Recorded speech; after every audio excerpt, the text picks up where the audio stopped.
In the NFL, it is a common tactic of analysts to compare players to one another. But what you don't typically hear is when a certain player gets a comparison to two Hall of Famers. We're going to talk about it, folks, so stay tuned.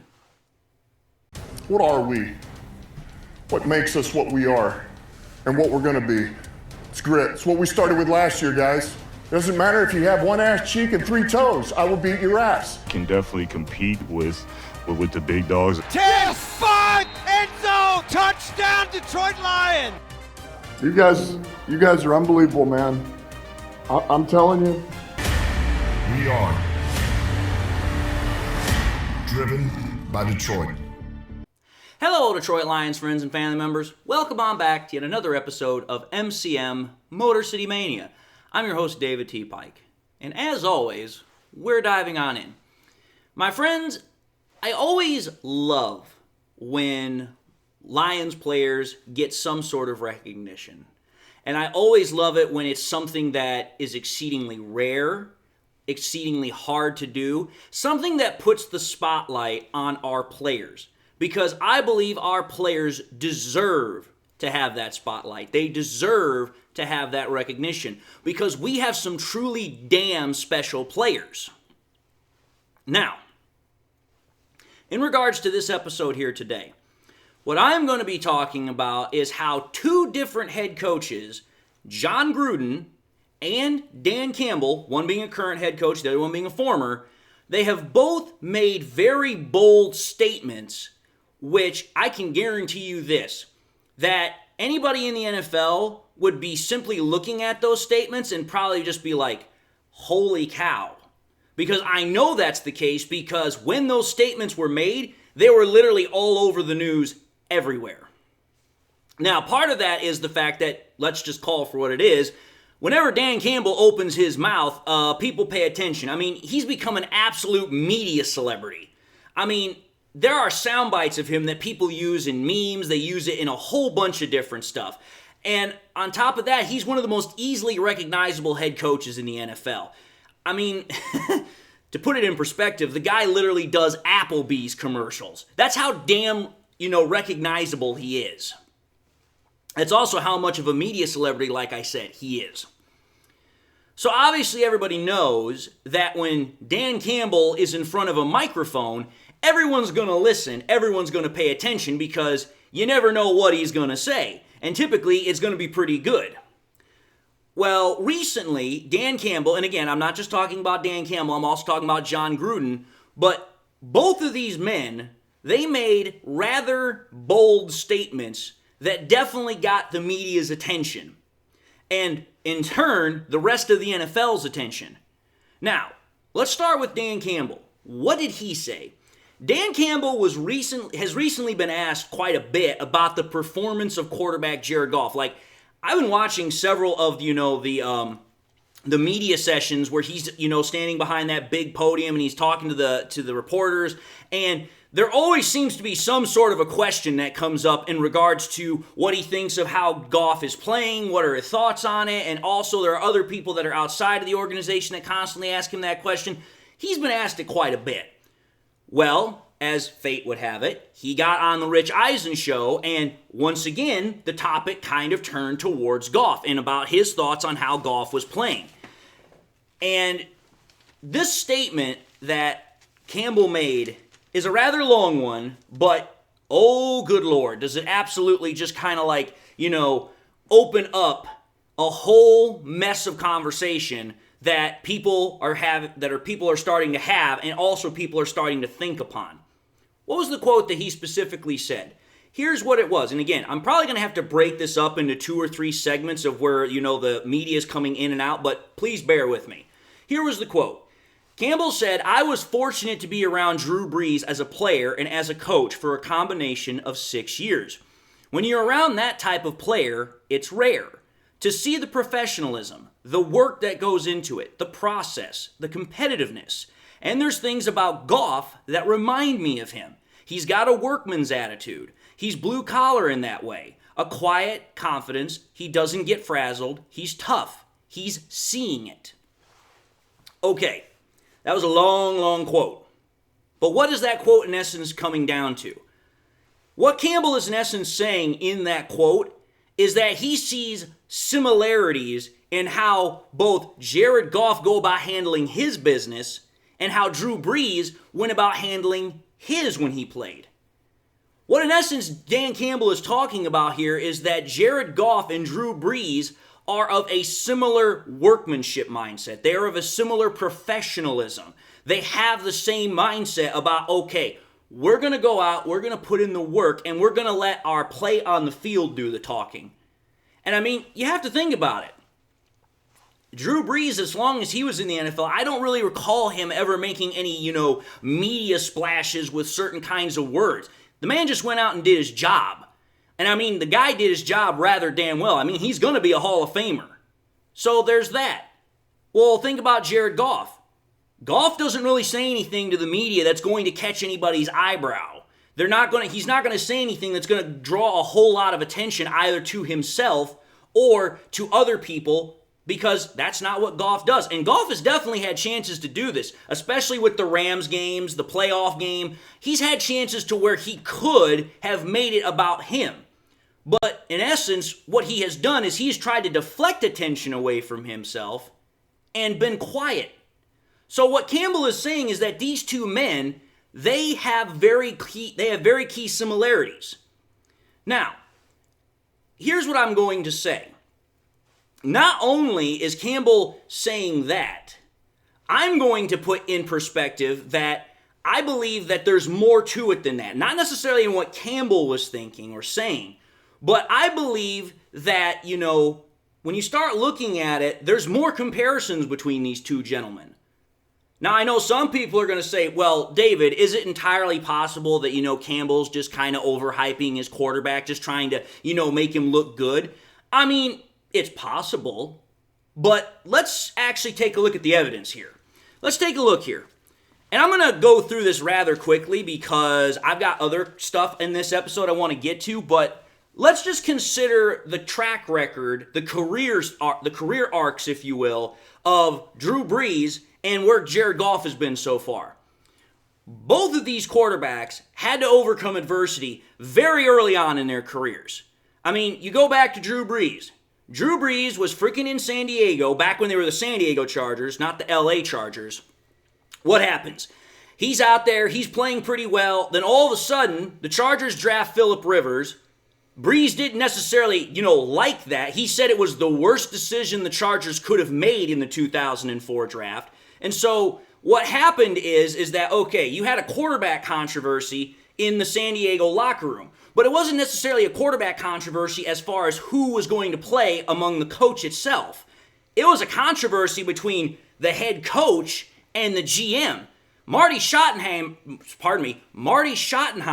wanted Drew Brees to be the quarterback. But the GM who drafted, or rather I should say drafted and then traded for Phillip Rivers, because he had to draft Eli Manning to then trade for Rivers, A.J. Smith was the GM. He wanted Phillip Rivers to play. And Marty Schottenheimer stubbornly did not want that to happen. Now, why is that important? Well, if you go back to the last game that freaking, Drew Brees played with the Chargers, it was a meaningless game between the Chargers and the Broncos. The Chargers were already eliminated from the playoffs. They couldn't get in. The Broncos, on the other hand, were the division champions of the AFC West. So it's not like they were playing for anything either. They had already locked up their seed. So there's nothing really to gain for either team at this point. It's just, okay, we just have a game, we're going to play. Well, that would have been a perfect game for Phillip Rivers to go in and get experience. But Schottenheimer said, no, I'm going to put Brees in there. And anybody who goes back that far, you know exactly what happens.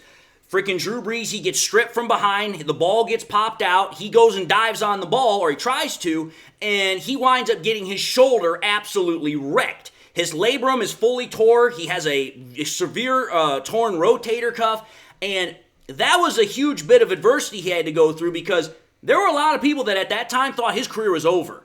If I recall correctly, reading from an article, I think most doctors gave him like a 25% chance of being able to actually recover from the injury. That's how severe it was.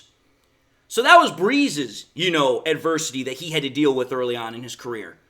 Well, what about Goff? Obviously, I've talked about it several times. Don't really have to go too much into it, but The whole situation from the LA Rams when he was traded and disgraced, to come here to Detroit to watch his career die, that was in essence the adversity he had to go through, because at that point, the whole narrative, the whole mindset for most of the NFL had changed about Goff. Oh, he's no longer the golden boy. He's this bust. He's this bridge quarterback. He's just average. And, that was all Sean McVay's doing as far as the success he had. So, yeah, for like the first year and a half that Jared Goff was here in Detroit, he had to deal with a hell of a lot of adversity. Whereas with Phillip Rivers, on the other hand, he just had to go kind of through an offseason, but his was much more of a physical problem, whereas with Goff, it was more of an emotional and mental problem that he had to battle his way through. So both of these men had to deal with adversity. Very hard adversity, just different in the manner of how it was executed. But again, also, both of these QBs have had other problems. They also had, to get the teams that they were being sent to back on their feet. I mean, if you think about it realistically here, how do I put this? When Drew Brees went to the Saints had not really had not known a whole lot of success. There was a reason why they were called the Aints for quite a while. And I mean, on top of that, they literally had just come out of Hurricane Katrina. The community was in trouble. The team was not really all that good. So it was like, okay, here. You've got a community that's desperate for a winning program. You have a team that hasn't known a whole lot of success since it actually became part of the NFL. And then on top of that, you got a brand new head coach. You have a brand new GM. So it's like, okay, we're literally starting over from scratch. Whereas, okay, what about Jared Goff? Oh, that's right. It was virtually about the same damn thing. Jared Goff comes to Detroit, a team that has not had a whole lot of success virtually ever, unless we're counting the 90s and the 50s, and that's about it. A team that was part of a community that was desperate for a winner, wanted a winner more than anything else. And again, Jared Goff was coming into a situation where, oh, that's right, it was brand new head coach, brand new GM, everything was being started over from scratch. So again, that's another similarity that those two men share. Again, there's a lot of stuff in here that really makes sense when you start looking at the two career arcs of Brees and Goff. And when you also take a further look at it here, the way I look at it is that both of these guys came into situations that were, for lack of a better word, less than ideal. And considering the circumstances that personally surrounded them, nobody really gave them much of a chance. Nobody gave them much of a shot, or rather, I should say very few did. But let me just put it to you this way, folks. I love doing comparative analysis. I love it. It's one of the best things about this podcasting biz that I can do, that I enjoy thoroughly. So I decided to say to myself, I was like, okay, here, let's take a look at how many games Jared Goff has played in the regular season with the Detroit Lions, which is 54. Okay, let's compare Jared Goff's first 54 games statistically to Drew Brees' first 54 games with his team. So Goff's first 54 with the Lions, Brees' first 54 with the Saints. Here's what you're going to see. Take a look at Goff's numbers through the first 54 games that he's played with the Lions, which is all the games up to this point. Goff has 67.2 completion percentage rate. He has almost 14,000 yards, 7.5 an average a throw, 88 touchdowns to 31 interceptions with a 97.9 passer rating and a record of 29, 24, and 1. Okay, that's Jared Goff's records and, stats over the first 54 games. Definitely a pretty, nice accomplishment for him. Well, what about Drew Brees? Here's what Drew Brees' stats look like over his first 54 games with the New Orleans Saints. He threw for 65.8 completion percentage rate, 15,608 yards, 7.7 an average a throw, 102 touchdown passes to 51 interceptions, a 95.1 passer rating with a 31 and 23 record. Pardon me, I was seeing the point there too much. But when you take a look at both of those guys' numbers over the first 54 games that they play, apart from the fact that Drew Brees just has a little bit more yards than him and about 20 or so more touchdown passes, those guys are pretty much on the same damn page. You're talking about Goff having only 2 less wins than Drew Brees. You're talking about their passer ratings being within about 2 points of each other. Their completion percentage, Goff's higher, but still, it's very comparable. Now, here's the reason why that's important. Take a look at, if you will, what happened when Drew Brees joined the Saints. Oh, that's right. It took 4 years from the time that Drew Brees and Sean Payton took over for the Saints to get to and win the Super Bowl over the Indianapolis Colts. Wait a minute here. How many years have Dan Campbell and Jared Goff been with the Lions? Oh, that's right. 1, 2, 3. This is year 4. And correct me if I'm wrong, but aren't the Lions considered Super Bowl contenders this year? So think about this, folks. When Dan Campbell made that statement that, oh yeah, I see similarities with how these two men work, how these two men do their jobs, it's not just from a perspective of, okay, they just work really hard and they're really good at what they do. There's actually a hell of a lot more comparisons to those two gentlemen than just that. But that's only the first part of this little statement that we have to, well, not statement, first part of this episode we have to go through, because that's right, John Gruden also made a statement. John Gruden, he made a statement by going on Pardon My Take, which is a rather big, large TV show that talks all about sports. And on the show there, he was talking about, Jared Goff, obviously. Well, what did John Gruden say? Now, I'm going to tell you this right now. While Dan Campbell made a comparison of Goff to Drew Brees, John Gruden, he made one that was even more bold. Look at this. This was John Gruden's statement about Jared Goff. He says, I think Jared Goff is starting to look like Joe Montana to me. Wow.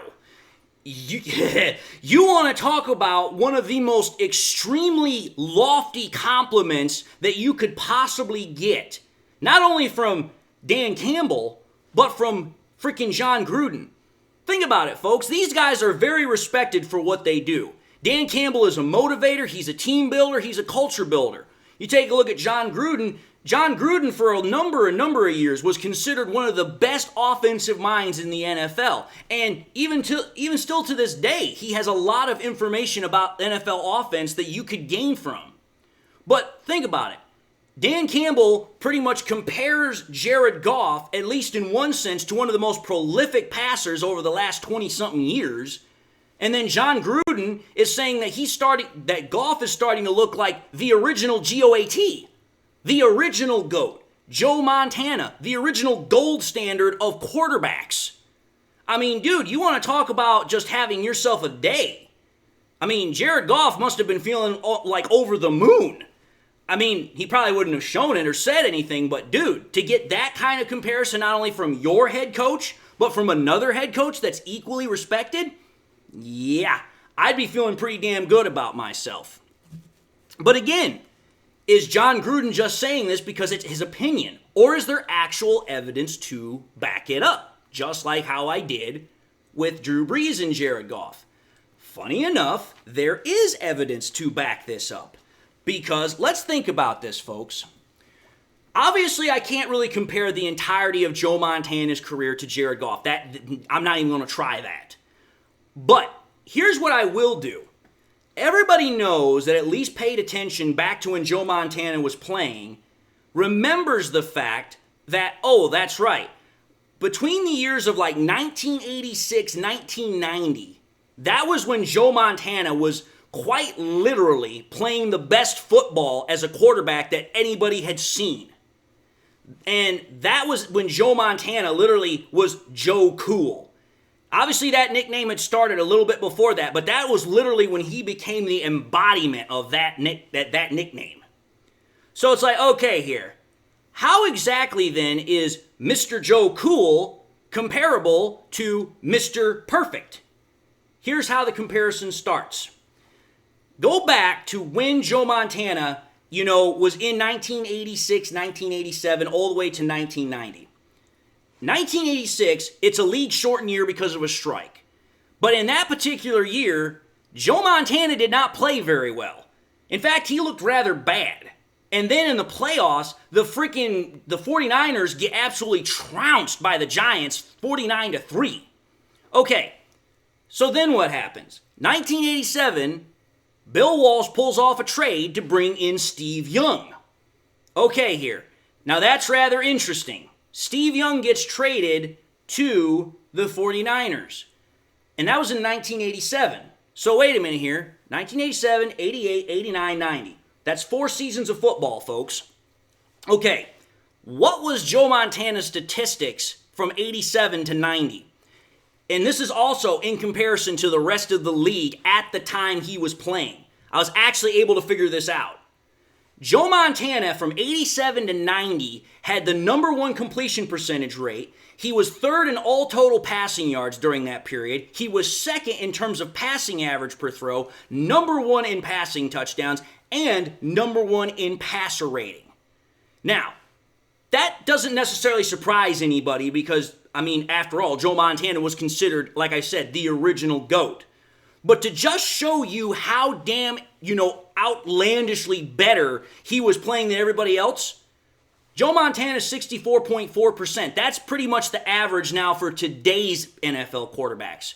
You want to know who's the next closest quarterback to him in terms of completion percentage? So the number 2 best quarterback?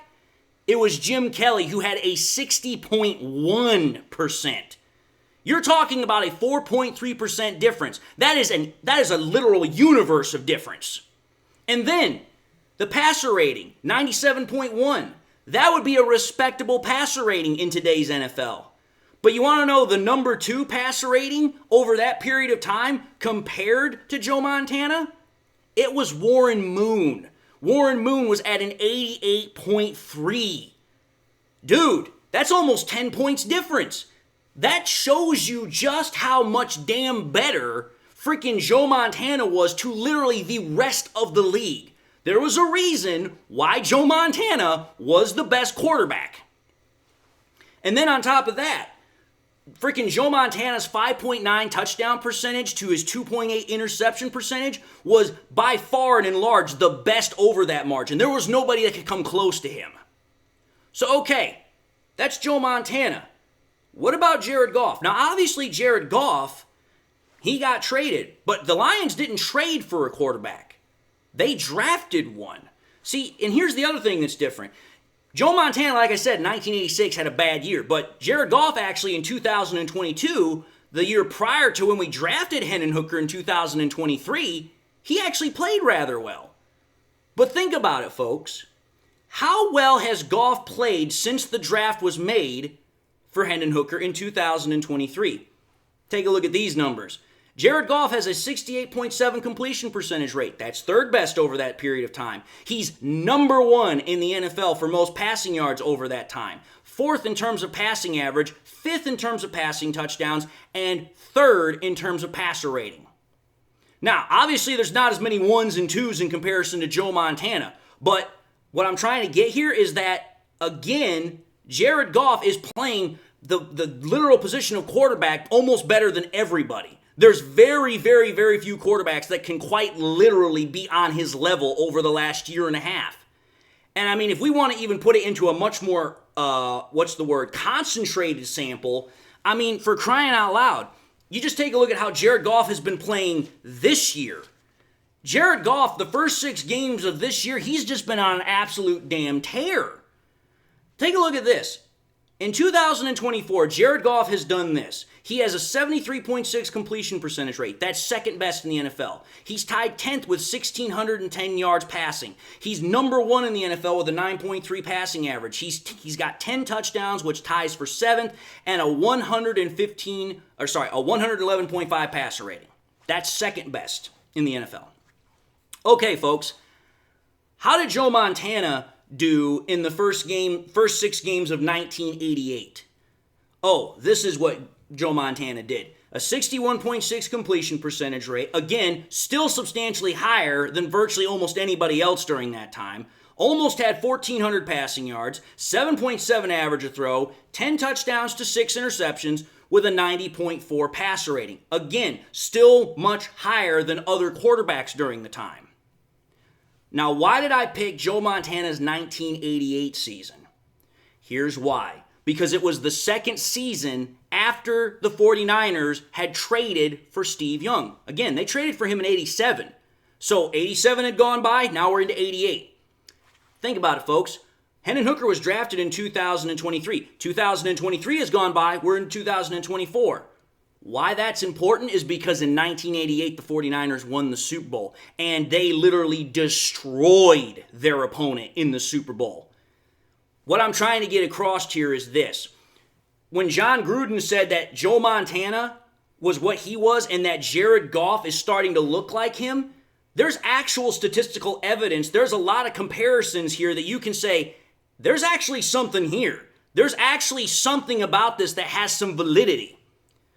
So when you take a look at what both Campbell and Gruden have said about this, yeah, they're not exactly just blowing smoke. There's actually some substantial evidence to this, and it's worth actually talking about.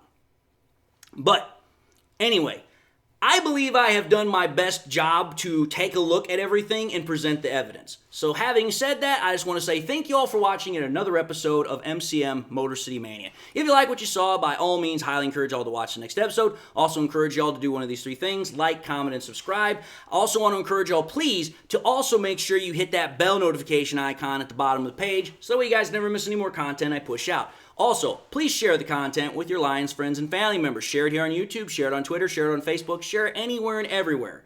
And with that being said, I hope everybody enjoyed the content. Whether you're a long-time viewer or this is your first time viewing me, I hope you got something out of it. I also hope everybody has got a reason to smile and that you guys are all happy out there. God bless, my friends, and until the next time we meet, I'll see you all in the next episode.